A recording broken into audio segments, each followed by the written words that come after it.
Is it dark? You can see him too? Yes. We're rolling? Yes. We're going to let Copenhagen out of the kennel here, but I just got done asking his guardian what his demeanor is when she lets him out, and usually he just runs out and he's crazy. And she said this is the same thing for the walk for the first 3 or 4 houses. He's just bananas. So the energy I tell people for the walk, my clients, the energy that your dog has before you leave the house is what they're going to have on the walk. Same sort of thing here. A lot of people confuse excited for happy when it comes to dogs. Excited is just that excited. It's not a balanced state of mind. Now, they can be excited and happy, but it's still not the best. Dogs get the most trouble when they're in a stimulated, overexcited state. So what I would recommend is we start letting him out in a more structured way. And I'm going to show how to do that here in a second. I'm going to move this because the camera is eventually going to be on this side.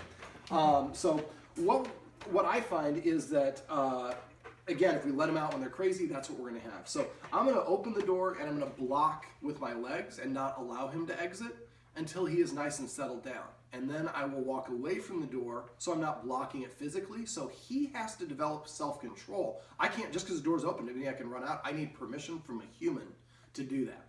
I usually assign a wait command for this.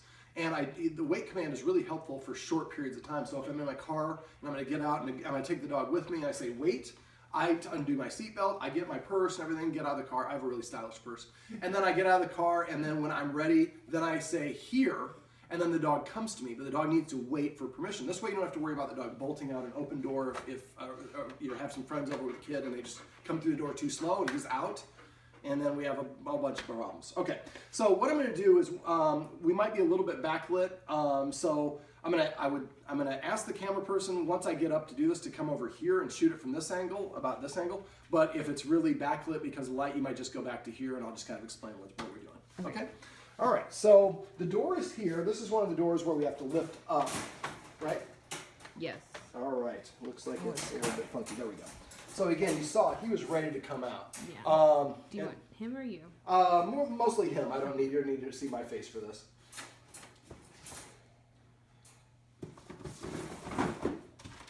All right.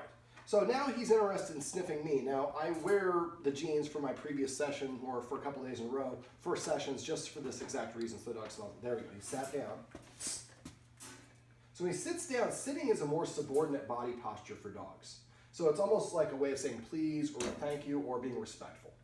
So just because the door's open, like I mentioned earlier, I don't want him to think that he can go out. There we go. So now he's acknowledging me.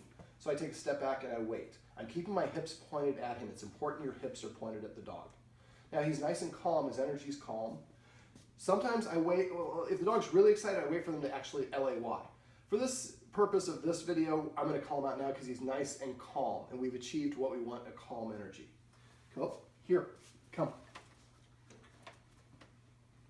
So we have, this is very different than what you normally let him out of the kennel, right? He's running around, he's already done 3 laps by now. Now he's getting excited now. You can see him getting a little bit excited, but it's nowhere near what it was before because we took a little bit of time. Now again, what I would recommend when you step away, say wait, and then step away, and then say come or here or whatever your command is. So you're introducing a wait command, which is a pause. Now you can also incorporate the wait command in different situations. Let me move over here so it's not backlit. So if you're put food in your dog's bowl, don't let it eat right away. Say wait, then you eat something first, which is what I recommend, and then you give the dog permission to eat. Or if he wants to go out the door, sit and we open the door, and then wait, and then I go through the door first, and then I say come or here. So we want to use it in different capacities so that he practices it. You can do regular dog training, which a lot of people do, but the reason that my clients love working with me is I show them how to add a little tiny bit of structure to things they're going to do on a day-to-day basis. If you get used to asking him to wait for 2 or 3 seconds before you let him do things he really wants to do, it helps him practice and refresh self-control. And it helps underscore that the human is the authority figure and you need permission from the human to do whatever it is you want to do. So this is how we can let our dog out of the kennel with a little bit of structure.